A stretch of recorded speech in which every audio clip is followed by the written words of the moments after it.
Assalamualaikum warahmatullahi wabarakatuh. Selamat sore pemirsa, dimanapun Anda berada, kita berjumpa kembali dalam Dialog Riau Cemerlang bersama saya Muhammad Rizal. Pemirsa, berhati-hatilah jika ingin melakukan kegiatan investasi. Bukan mendapatkan keuntungan, namun kalau kita salah memilih investasi akan justru merugikan diri kita sendiri. Ini informasi ataupun beritanya sudah heboh baik di media cetak maupun di media massa. Kejadiannya di Kota Pekanbaru yang telah dilaporkan juga kepada pihak kepolisian serta pelakunya dengan inisial M ini juga sudah ditangkap. Total kerugian dari para korban ini adalah 6 miliar rupiah. Nah, pada hari ini pemirsa, dalam Dialog Riau Cemerlang kami akan menghadirkan salah seorang korbannya yang akan nanti kita tanyakan, boleh bercerita juga di TVRI Stasiun Riau seperti apa sebenarnya runut kejadiannya ataupun kronologisnya ya, sehingga salah satu korban yang kami hadirkan pada hari ini dapat berkenalan dengan pelaku, kemudian menjalin kegiatan investasi dan lain sebagainya, sampai kepada perkara ini dimajukan atau dibawa ke jalur hukum. Saya akan perkenalkan narasumber yang sudah hadir pada kesempatan ini. Yang pertama ada Ibu Ella Diana, ya, korban investasi bodong. Assalamualaikum Ibu Ella. Waalaikumsalam warahmatullahi wabarakatuh. Sehat tentunya hari ini? Alhamdulillah. Sehat. Baik, terima kasih Bu Ella sudah hadir di TVRI Riau. Ya. Kemudian kuasa hukumnya, praktisi hukum juga, ada Pak Ahmad Yusuf. Assalamualaikum Pak Yusuf. Waalaikumsalam. Kabar baik ya? Baik. Baik, terima kasih sudah hadir di TVRI Stasiun Riau. Baik. Saya pertama ingin kepada Bu Ella dulu. Pertanyaan saya mungkin sederhana Bu Ella. Bu Ella bisa cerita dari awalnya seperti apa ini? Mungkin berkenalan dengan pelaku yang sekarang sudah ditangkap oleh pihak kepolisian, kemudian ya terjadi transaksi investasi dan sebagainya. Seperti apa awal mulanya? Kronologisnya seperti apa? Silakan Bu Ella. Awalnya saya itu berteman dalam usaha bisnis buah-buahan gitu. Jadi MA ini berlangganan membeli buah-buah gitu kebetulan saya distributor buah. Dia sudah lama kenal berarti? Dari 2018. Ya. Berkenalan ya? Ya. Oke, lanjut. Dan dia langganan saya, jadi ibaratnya dia itu di daerah Sumatera Barat, dia yang memasarkan buah-buah itu, termasuk partai besar dia pengambilan dia. Iya, iya. Dan pengambilan dia itu pembayaran dia selama ini sangat lancar. Ibaratnya sudah amanah lah, lancar. Ibaratnya yang buah yang rusak-rusak pun itu lunas sama dia, dibayar semua cepat.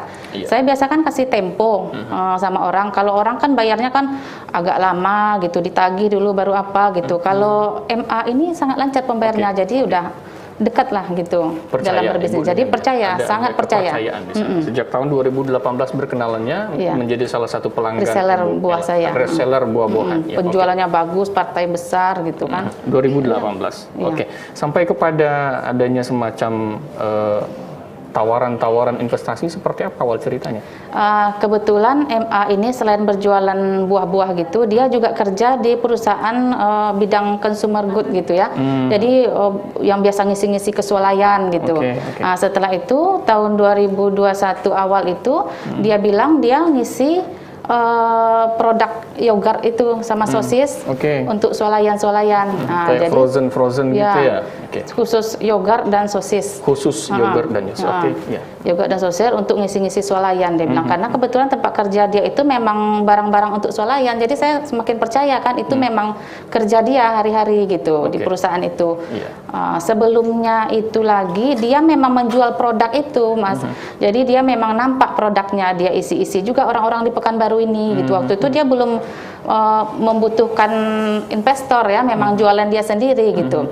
Begitu dia mau isi swalayan, katanya swalayan sangat banyak yang minta, tapi modalnya kurang, dia bilang gitu. Itu dia sampaikan ke Ibu Ella. Iya. Dari itu ya saya otomatis tertarik, karena dia bilang bukan investasi, bukan sejenis-jenis investasi yang yang gimana ya, yang kita tahu itu nggak jelas kemana perginya. Jadi ini murni jualan dia, permintaan banyak di luar kota, luar pulau, tapi modal nggak ada. Jadi barang ini sudah laku, sudah permintaan, modal nggak ada untuk pembelanjaan ke pabrik. Jadi saya yakin karena ini kan barang udah terjual, udah permintaan orang gitu kan.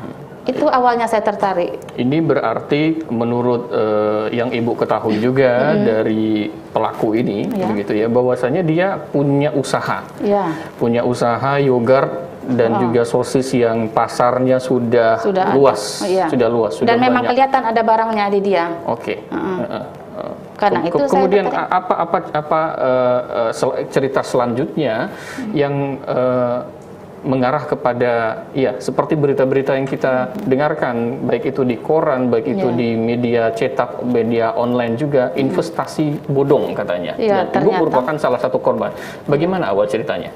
Iya, ternyata lah kita karena dia bilang keuntungan begini begitu, untuk dia tuh intinya mengisi daerah-daerah yang tidak ada Indomaret dan Alfamart gitulah. Seperti daerah Sumbar kan tidak ada. Jadi terus di Riau Kepulauan kan tidak ada. Nah, daerah itu yang dia isi. Dalam logika kita masuk juga waktu itu karena kan ibaratnya nggak ada saingannya gitu kan. Dia jual ke pulau kayak Bintan, Natuna segala macam kan memang nggak ada Indomaretnya, jadi di situ bisa dijual mahal Kak, makanya untung kita besar, dia bilang gitu, bisa dijual mahal. Berarti bagaimana awalnya si pelaku ini menawarkan kerjasama dengan Ibu, begitu bahasanya sebenarnya, kerjasama modal, penanaman modal begitu, berarti Ibu bagaimana ceritanya? Karena dia waktu itu ingat saya di daerah Natuna katanya permintaan 3.000 dus, mencari investor, jadi dia kurang dana nih, permintaan dia bilang kan berarti kan udah laku nih barang kan, tinggal dana untuk sementara ke pabrik cash pengambilannya. Nah, di situlah saya tertariknya. Dan sebelum itu teman saya yang lain, distributor buah yang lain udah duluan ikut nih Mas, jadi saya lihat teman juga udah mendapatkan keuntungan segala macam, makanya saya tertarik. Berarti sebelum Ibu ikut bersama pelaku, teman-teman Ibu yang lain juga sudah ikut, sudah ikut, sudah mendapatkan keuntungan, sudah mendapat keuntungan dan memang dipamerkan gitu sama mereka. Teman dekat saya juga itu dipamerkan melalui, maksudnya kayak di story WA, beli ini, beli itu segala macam, pokoknya inilah gitu, kelihatan ya memang menghasilkan gitu kan. Jadi ya karena itu tambah lagi dia bilang kurang investor muatan untuk ke Natuna, 3.000 dus permintaan dia bilang gitu kan. Di situ saya awalnya saya tertarik. Sudah gitu saya mendapatkan keuntungan sekali dua kali, saya posting juga kan Mas di story. Ternyata ada lagi yang lain berminat kan. Cuman taunya orang si MA ini selalu menegaskan Kak ini bukan investasi ya. Jadi kita disuruh jelaskan ke orang ini bukan investasi. Bukan investasi. Ini jual beli murni dagang ya Kak, bukan investasi murni dagang. Jadi itu juga yang saya sampaikan ke bawah.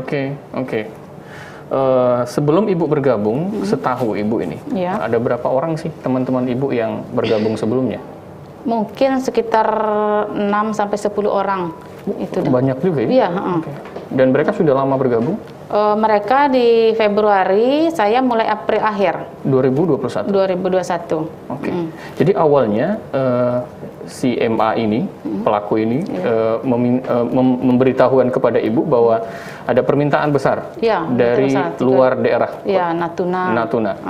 Kemudian bagaimana awalnya si MA ini dan Ibu juga kerjasama, Ibu memberikan uang kepada MA ini, bagaimana cerita awalnya? Ya karena kita udah terjalin amanah dari awal tadi sama dia, jadi nggak ada pula perjanjian-perjanjian gimana Mas. Cuman kan saya lihat minta ada nggak bukti pembelanjaan swalayan yang udah-udah, saya bilang itu ya dia kirim memang ada pembelanjaan di swalayan di Sumbar itu, fakturnya Mas. Cuman kan kita nggak ngecek ke swalayan itu kan. Terus pembayaran swalayan itu kan pakai cek, dia bilang gitu. Ada nggak contohnya cek-cek pembayaran orang? Dia tunjukkan juga ada cek, cuman palsu undaknya tuh saya nggak cek sampai ke situ, cuman dia kirim aja fotonya nih pembayaran swalayan ini faktur pengambilan swalayan ini dia kirimin semua Mas. Gitu. Tapi untuk perjanjian antara ibu dengan si pelaku ini tidak ada. Tidak ada perjanjian tertulis. Di atas kertas. Iya. Tidak ada begitu. Tidak ada. Begitu juga orang di bawah saya juga rata-rata percaya gitu aja. Hanya gitu. bermodalkan kepercayaan saja. Iya, Itu betul. awalnya ya. Iya, Berapa kerugian ibu secara pribadi? Secara pribadi sekitar 4M yang saya pribadi. 4M. Dan itu saya tidak mendapatkan keuntungan sama sekali karena kan karena saya putar-putar terus nih Mas, karena dianggap kan nanti untungnya lebih lagi gitu, karena kita nggak pakai dalam waktu dekat, karena kita mikirnya kan jangka panjang. Jadi putar dulu gitu. Berharap dengan terus berputar itu keuntungannya makin besar gitu kan. Berarti ibu Ternyata, 4M. Itu kapan ibu berikan uang kepada pelaku? Awalnya akhir April itu. Akhir April 2021. Oke. Di sanalah ada serah terima transfer kepada si pelaku. Setelah transfer terjadi, berapa lama kemudian ibu tahu bahwa ini ada semacam gerak-gerik yang mencurigakan? Itu di Agustus itu mulai macet. Itu kadang-kadang kita berpikir ini kok ada yang aneh, tapi si pelaku ini selalu meyakinkan, oh itu macet pembayaran, macet ini segala macam gitu dari ini. Tapi kita putar dulu Kak, nggak boleh ambil modal dan laba dulu biar kerugian yang macet itu bisa ketutup nih dari penjualan berikutnya. Jadi nggak boleh nih tarik modal tarik laba dulu gitu di bulan itu. Begitu jawabannya. Ya. Baik. Berarti akhir April, kemudian di Agustus sudah mulai ada hal-hal yang mencurigakan, tetapi si pelaku memberikan jawaban kepada ibu begitu, dan ibu pada saat itu percaya dengan jawaban itu. Percaya. Terus di September nih mungkin karena kelihatan agak macet. September ya. Di September si pelaku ini katanya mau ada nih perpanjangan kontrak sosis itu ke pabrik. Jadi dia mengajaklah sekitar 4 orang teman saya, ayo siapa yang mau ikut kita tanda tangan kontrak nih ke pabrik di Bandung, gitu kan, Bandung Jakarta. Itu tanda tangan kontrak apa? Kontrak sama pabrik sosis ini ini masih berjalan dan kontrak perpanjang sampai 2022. Jadi ini sebenarnya untuk meyakinkan orang lagi yang orang udah mulai berhenti pembelanjaan, lagi belanja lagi karena kontrak aja perpanjang gitu kan. Jadi dia ke Bandung dan Jakarta sengaja mengajak beberapa investor juga seperti saya, mungkin untuk meyakinkan kalau ini nih real dan ini kita perpanjang lagi kontrak kita. Nah, ibu waktu itu ikut? Saya nggak ikut, tapi teman dekat saya ikut.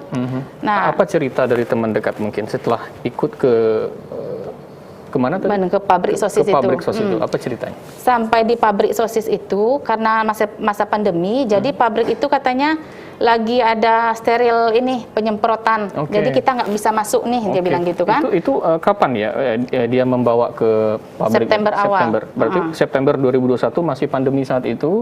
Sehingga apa yang terjadi berikutnya? Nah, jadi intinya teman saya yang ikut ini kan berharap nih jumpa nih sama orang pabrik. Ternyata karena nggak boleh masuk pabrik, jadi dia menandatangani kontrak ini di hotel aja nih, katanya gitu kan. Pas teman-teman ini lagi di kamar nih Mas, teman ini nanya, Kak, gimana tanda tangan kontrak? Oh udah tadi di lobi, dia bilang gitu. Setahu ibu dari teman yang pergi itu ada berapa orang yang pergi? Sekitar 4 orang. 4 orang, berarti tidak dibawa ke pabrik tempat sosisnya. Tidak dibawa, hanya ke tempat oleh-olehnya, gerainya itu. Sudah tadi. Ya, katanya sudah ditandatangani. Udah tadi dibawa di lobi di hotel itu. Ada orang cancernya tadi datang, dia bilang gitu. Udah tadi teman-teman ini pas di kamar kan. Jadi nggak melihat juga tanda tangan itu, tapi ada perjanjiannya itu yang dia tanda tangan itu ada dia perlihatkan. Cuman teman-teman ini nggak berjumpa nih Mas sama orang sosis ini benar apa enggak atau apanya gitu, nggak jumpa. Sampai di situ aja. Jadi kan orang lain melihat ini perpanjang lagi nih kontrak canceler nih, berarti kita mulai lagi orang belanja lagi. Ada penandatanganan di bulan September, tetapi tidak berjumpa dengan pabriknya langsung. Tidak, dia saja yang ini. Setelah itu apa yang terjadi lagi? Setelah itu mulai lagi dia tawarkan lagi permintaan yogurt itu ada lagi nih di swalayan ini gitu. Tapi ini kalau yang sosis ini kan dia bilang dia ada kerjasama juga sama teman dia. Nah itu yang sosis ini pencairan nanti bulan Desember dia bilang gitu. Sekarang yang yogurt itu murni jualan dia sendiri, dia handle sendiri, dia tawarkan lagi tuh. Nah, itu yang masuk lagi dari investor saya, dana segar baru lagi itu Mas. Itu yang kita laporkan di Polresta. Itu ternyata nggak cair-cair. Keuntungan pun nggak dapat. Jadi kita laporkanlah yang itu, yang yogurt itu. Berarti sudah lama menanamkan modal dengan pelaku, dijanjikan akan cair, tapi tidak cair-cair. Tidak cair-cair. Kapan tepatnya Ibu melaporkan ini ke pihak kepolisian? November ya Mas? Ya. Sekitar November. 1 November. Awal November. Awal November 2021. Begitu dia mangkir tanggal pencairannya lewat. Dijanjikan cair bulan kapan? Ada yang Oktober ya laporannya ya. Oktober. Oktober laporannya. Ada perjanjian cair bulan Oktober. Perjanjiannya ya cairnya ada yang November, ada yang Oktober. Cuman udah lewat semua tanggalnya, nggak juga dicairkan. Terus kita minta jumpa nih, bikin surat perjanjian. Gitu kan? Berarti ada semacam sebelum melaporkan ke pihak berwajib, ada nih komunikasi, ingin berjumpa begitu. Seperti apa ceritanya? Saya mau kepastian kan, jadi kapan pastinya mau membayar gitu. Jadi bikin surat pernyataan waktu itu. Dia di pernyataan itu dia mengatakan pembayaran 3 tahap dicicil. Tapi udah lewat ketiga tanggal itu nggak juga dicairkan, mangkir terus. Dia membuat surat perjanjian untuk membayar dengan cara bertahap begitu 3 tahap. Kapan-kapan saja tahapan itu? Tanggal berapa? Ibu masih ingat? Tanggal 5 November ya? 5 November, 15 November dan 25 November. Dalam 1 bulan itu? Iya, dalam 1 bulan itu. Kembalikan. Ini yang dibayar apa? Keuntungannya atau modal awal? Karena udah macet, Mas, kita nggak minta laba lagi, jadinya modal aja balik kita udah syukur. Minta balikin yang 4 miliar yang Ibu berikan ke dia. Yang 6 miliar enggak, itu di sosis tuh yang uang saya tuh. Yang terakhir kita laporkan ini kan yang yogurt. Itu uang saya sekitar berapa ratus juta itu di situ. Semua investor yang ikut di yogurt ini nggak mikirkan keuntungan lagi, Mas. Yang penting balik modal aja udah syukur gitu kan. Ternyata nggak ada sama sekali realisasinya. Berarti total uang yang Ibu investasikan berapa sih? Total uangnya yang sama pelaku itu sekarang 22 miliar kalau campur nih ya, sosis sama yogurt. 22 miliar. Sosis tadi 4 miliar. Ya, yang pribadi saya. Kalau dua-dua ini termasuk uang investor nih, Mas, semuanya. Oke. Uang investor maksudnya apa? Saya tidak mengerti. Berarti ada di bawah Ibu lagi begitu? Iya, karena saya merasa ada keuntungan, jadi tentu saya share juga nih di story. Jadi orang banyak juga yang tertarik mau ikut. Jadi kan orang mentransfer uang juga ke saya dan saya mengirim lagi ke pelaku ini. Berarti ada teman-teman, saya sebutnya teman ataupun kolega-kolega ataupun orang lain yang ingin bergabung bersama Ibu juga begitu. Betul. Pokoknya yang ada di WhatsApp itu kan melihat story saya, yang minat ya ikut. Gitu kan? Sebentar, saya perjelas dulu. Yang 4 miliar ini yang di sosis. Ya. Benar ya? Selebihnya yang tadi ada 22 miliar atau belum? Ya, itu di sosis ya. Yang di yogurt sekitar 6 miliar. 6 miliar. Yang di yogurt 6 miliar ini. 6 miliar termasuk uang investor-investor lain. Berarti 6 miliar ini sudah total uang yang Ibu di sana dan juga ada investor yang lain, begitu ya. Ada berapa orang Ibu? Kalau yang di yogurt ini ada 18 orang. 18 orang. Ini yang dilaporkan. Yang dilaporkan di Polresta. Berita-berita itu. Ini yang dilaporkan ke Polresta. Bagaimana dengan 4 miliar ini yang di sosis? Ini kita laporkan di Polda. Di Polda. Berarti ada dua laporan saya. Oke. Dan pelaku ini tertangkap di laporan saya yang di Polresta. Baik. Di Polda juga sekarang lagi proses juga. Oke, baik. Sebelum ke Pak Yusuf, satu hal lagi yang mau saya tanya dengan Ibu.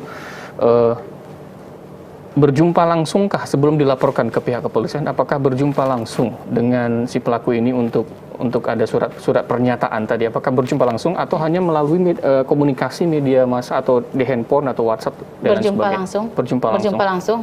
Dan itu dijanjikan sama dia? Iya, dijanjikan.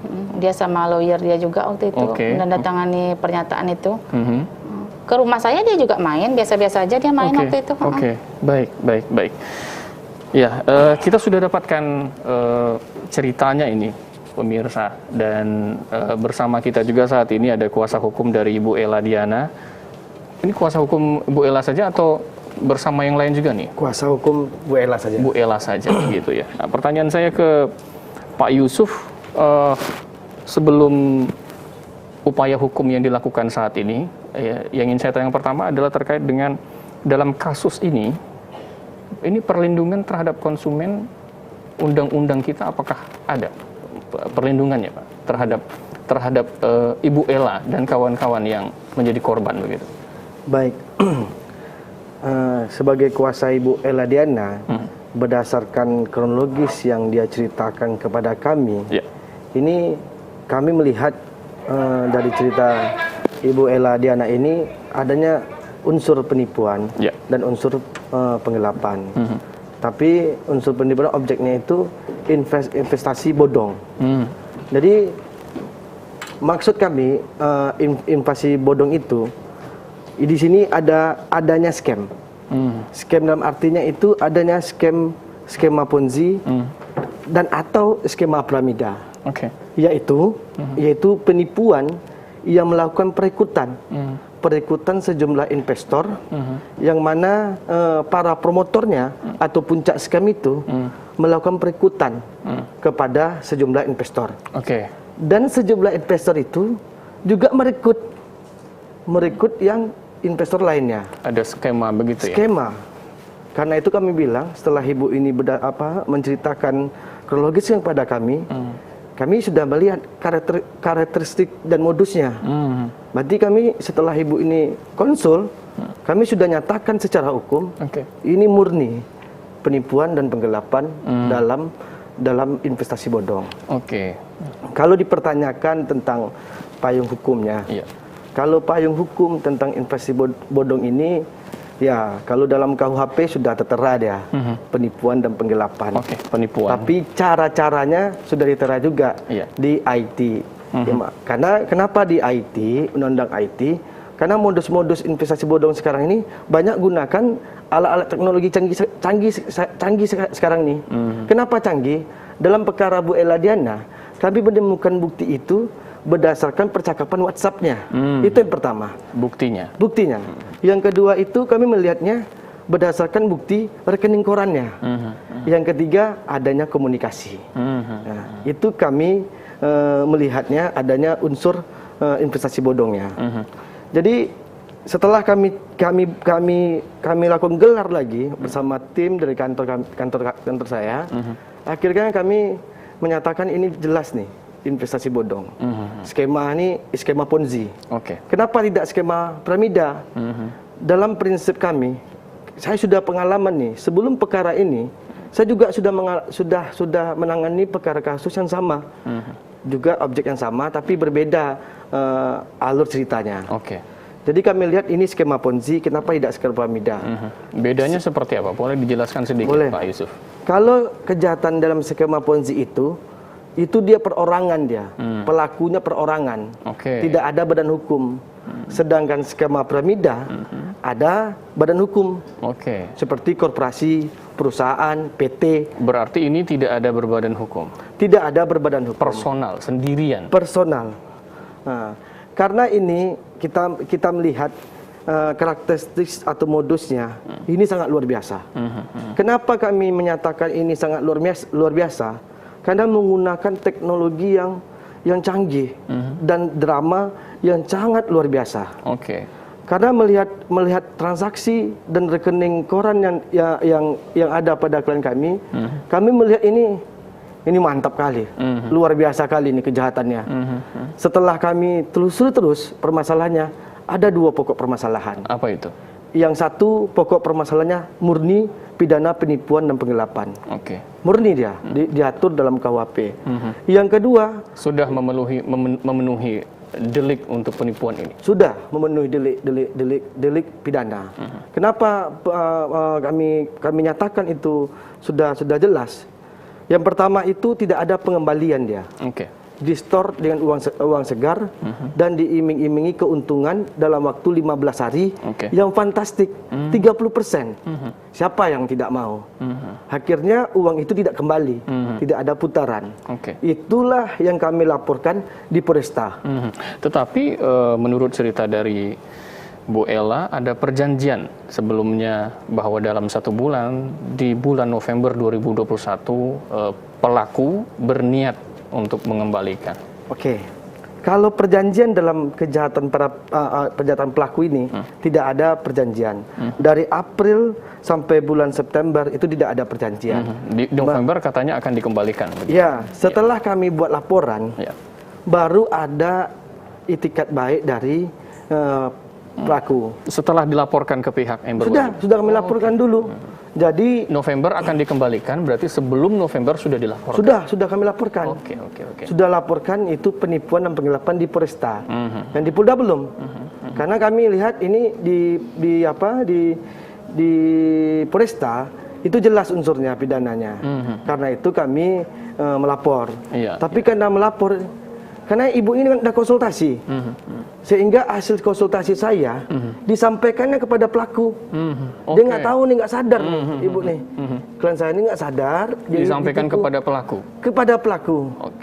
Akhirnya para pelaku mengajak untuk ketemu nih sama Ibu Ella Diana. Akhirnya dia membuat perjanjian, yaitu akan mengembalikan uang yang sudah digunakannya. Yang digunakannya itu 6M dari bulan September sampai Oktober itu. Yang bulan April sampai bulan September belum, dijanjikan bulan Desember. Tapi itu tidak ada kesepakatan. Yang cuma ada kesepakatan janji-janji manisnya, cuma bulan September, Agustus. Setelah diceritakannya, mulai lagi gersak-gersuk. Klien saya ini juga diyakinkan lagi. Diyakinkan kembali di bulan Desember. Saya nyatakan, ini murni kejahatan yang luar biasa, yaitu investasi bodong. Dengan terus dibujuk rayu terus sama pelaku, klien saya ini tetap percaya. Percaya dengan? Percaya pada pelaku. Kami ambil sikap sebagai kuasa hukum, udah. Kalau emang dijanjikannya, boleh kita tunggu. Kita lihat saja. Akhirnya benar, jatuh pada janjinya. November itu? Iya, November itu tidak ada dikembalikan. Tidak dibayar sama sekali? Tidak dibayar. Laporan masuk ke Polresta itu bulan berapa, Pak? Akhir bulan Oktober kalau salah saya. Akhir Oktober? Iya. November dia tahu. Tahu kisahnya, pelaporan tersebut. Benar. Kemudian buat perjanjian. Tapi ketika dibuat perjanjian itu, laporan tidak dicabut? Tidak. Tetap lanjut? Tetap lanjut. Karena janji-janji manis, saya yakin ini janji manis yang dibuat, ini merupakan tipu muslik yang dilakukan oleh para pelaku nih. Karena saya yakin dengan evidence hukum saya, ini sangat jelas. Begitu. Dan sekarang pelaku sudah ditangkap. Pertanyaan saya kepada Ibu Ella, setelah ditangkap ini, keinginan dari Bu Ella sebenarnya apa melalui kuasa hukumnya? Apakah uang tersebut dikembalikan utuh, begitu ya, semuanya mungkin ya, uang Bu Ella dan juga uang dari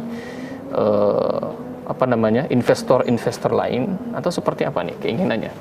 Ya, tentu keinginan kita sebagai investor, uang kita kembali ya Mas ya. Ya, uang kita kembali dan dia juga mendapatkan hukuman yang maksimal gitu. Itulah itu harapan kita. Tapi kenapa setelah laporan masuk sesuai dengan cerita Pak Yusuf, begitu, kuasa hukum Ibu sendiri, Ibu masih percaya dengan pelaku ini? Waktu itu karena di atas dia ini kan dia bilang ada partner dia ini yang berinisial S. S itu selama ini Ibu sudah tahu? Dia selalu membahasakan kalau menyebut S. Tapi terus. Ibu pernah jumpa nggak dengan S itu? Nggak pernah jumpa, cuma selalu menyebut kalau sosis ini dengan S itu orang. Perempuan nih teman dia nih. Perempuan teman dia. Ya, jadi kalau sosis ini yang ke pabrik temannya ini secara langsung yang bekerja sama dengan pabrik, partner menyebut dia ya. Disebut terus gitu. Posisinya antara M, pelaku ini dengan yang S ini, hubungan mereka apa? Teman dari SMP. Teman dari SMP. Itu kata berprofesi dia begitu. sama? Ya, pebisnis juga kalau dia bilang. Kan apa yang biasanya bahasa yang dia pakai ketika menyebut S ini? Seperti apa? Teman kah atau atasannya kah atau partner dia? Partner dia dalam sosis. Kalau yang yogurt dia sendiri yang menjalankan. Kalau sosis bersama partner dia. Partner dia ini yang bisa tembus ke pabrik kalau urusan sosis. Sementara kalau yogurt dia sendiri yang tembus ke pabrik gitu. Jadi dia selalu mengungkapkan terus nama S ini. Jadi pencairan dari ini S ini nanti bulan Desember yang katanya macet pembayaran dan segala macam itu selalu dia sebut. Jadi saya tuh mengira mungkin pelaku ini dikerjain nih sama temannya. Jadi belum kepikiran kalau pelaku ini yang ininya gitu. Karena saya anggap teman saya sendiri gitu. Kayaknya nggak mungkin. Masih iya. Dengan waktu dari bulan April, akhir April Ibu menyerahkan uang ke dia sampai dengan bulan akhir Oktober laporan itu dimasukkan dan janji dia di bulan November itu uang tuh dibayarkan. Ibu masih punya itikat baik begitu ya, menganggap dia sebagai teman begitu ya. Iya, awalnya ada juga goyahnya nih Mas. Cuman nanti dia yakinkan lagi, ada kok dana kita. Nah, dia kasih ke saya nomor rekening yang nomor rekening teman partner dia itu. Cobalah kakak cek di rekening ini, ada kok dana kita, cuman cairnya nanti di Desember. Saya cek lah saldo rekening itu gitu kan, yang maksudnya mungkin ada teman yang kerja di bank atau gimana gitu. Saya cek ada sekitar 87 M saldonya. Jadi saya tambah yakin lagi, oh iya nih nanti uang saya bakal cair nih gitu, uang kami cair. Yakin lagi saya Mas, walaupun udah ada ragu. Itu yang 87 M itu saldo punya siapa? Nah, saldo ke tempat dia biasanya transfer teman dia itu. Ke teman yang inisial S itu. S itu. Ke situ. Jadi uang itu punya S. Ya, punya S. Jadi swalayan-swalayan itu membayarkan ke situ tuh Mas. Ke S itu nyetornya. Ceknya itu dicairkan oleh S itu. Jadi dia tunjukkanlah nomor rekening itu, kita cek, dan berapa orang teman saya investor juga ngecek. Ya, ada saldonya 87 M. Jadi kan bisa begitu ya, kita bisa ngecek saldo orang ya. Ya. Jadi, gimana sih Pak Yusuf? Saya agak bertanya-tanya di sini. Apakah setahu saya ya, saldo kita itu hanya kita sendiri yang mengetahuinya, dan mungkin keluarga, karena dia ada PIN di sana, ada identitas di sana dan sebagainya. Seperti apa Pak Yusuf? Sedikit saja mungkin. Ya mungkin kami cuma sebagai kuasa hukum berdasarkan bukti-bukti yang ada. Dan melihat berdasarkan rekening dari para korban lah, yang pertama. Yang kedua, melakukan investigasi lah. Sebagai kuasa hukum kami mencari investigasi. Jadi apa yang disampaikannya, alasan-alasannya, itu semua bohong. Itu bohong. Dan investigasi Pak Yusuf dengan rekening yang diberikan kepada Ibu Ella untuk disuruh dicek di bank itu benaran ada atau seperti apa? 87 M isinya itu? Yang disuruh cek itu tuh, itu halusinasi dari dari pelaku. Halusinasi? Tapi ketika dicek ada, kata Bu Ella. Ya, karena kadang-kadang kan ini yang ikut investor ini macam-macam kalangan ya Mas ya. Ada yang kerja di bank, ada yang aparat juga, banyak yang ikut kan. Jadi mungkin mereka nggak tahu gimana cara mereka, investor ini kan banyak juga orang bank nih, nggak tahu gimana cara mereka kan bisa ngecek saldo itu gitu. Jadi seperti apa investigasi dari Pak Yusuf sendiri? Dari investigasi kami, yang pertama itu kami, ya tentu kami melihat bukti-bukti yang ada, lalu kami melakukan investigasi mendalam, dalam artinya mencari informasi-informasi yang mendalam. Karena korban ini bukan satu orang, bukan Bu Ella saja, tapi kalau dihitung itu lebih dari 2000-an itu lebih tuh saya rasa. 2000-an maksudnya? 2000 korban dari 2000 orang? Di bawah saya mungkin ada sekitar 500 orang, di kaki-kakinya lagi itu sekitar 500 orang dan berbagai macam kalangan. Banyak sekali korbannya. Lucunya korbannya, itu para intelektual semua. Ada yang berprofesi pengacara, ada yang berprofesi hakim, ada jaksa, ada polisi, semua para aktor intelektual semua. Baik, tetapi di media yang beredar ini hanya korban disebutkan hanya berjumlah 8 orang. 18 orang. Yang 18 di orang. Yogurt, yang laporan saya yogurt, tapi di sosis itu banyak banget, ribuan. Belum yang di bawah teman saya lagi kan. Oke. Iya, jadi saya perlu luruskan. Di Polda itu kenapa bisa 18 orang, lalu pelakunya bisa bisa lakukan penangkapan di Polresta. Iya. Itu laporan dari kami. Kami menyatakan ini murni unsur pidana. Kenapa unsur pidana? Karena jelas nih, jelas transaksi-transaksi dilakukan oleh korban kepada pelaku ini jelas unsur pidana. Itu yang 18 orang. Sedangkan yang didapatkan buktinya kemudian sudah diinvestigasi oleh Pak Yusuf dan itu kawan-kawan. bukti waktu September sama Agustus ya. Agustus. Yang banyak tadi gimana ceritanya? Yang banyak itu tuh ibu ini sudah bermain investasi bodong ini dari bulan April sampai bulan Agustus. Di bulan April sampai September ini dilakukan putar balik. Ini saya sebut scam. Kami buat ini laporan di Polda. Polda itu kami buat laporannya dugaan tindak pidana penipuan, penggelapan, dan undang-undang IT serta undang-undang tindak pidana pencucian uang. Saya mengerti di situ. Artinya yang di bawah Ibu banyak ya, ada. Kalau yang di Yogar ini kan di bawah saya 18 tapi 18 orang ini membawa orang lagi di bawah dia. Jadi mungkin melebihi itu.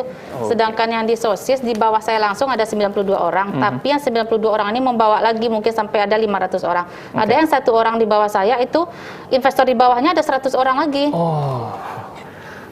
Itu pernah ditotal nggak? Ini saya bertanya agak sedikit ya mungkin dikata main-main atau seperti apa, tapi saya ingin tahu pernah ditotalkah berapa orang yang berada di bawah jaring-jaringnya itu? Sekitar 500 orang di bawah jaring saya. Nanti kalau saya tanya lagi sama teman saya yang sejajarnya sama saya yang langsung ke pelaku, dia ada yang 80 orang, ada yang 120 orang di bawah dia. Tapi 120 orang itu kan ada kaki lagi di bawahnya, ngajak orang lagi.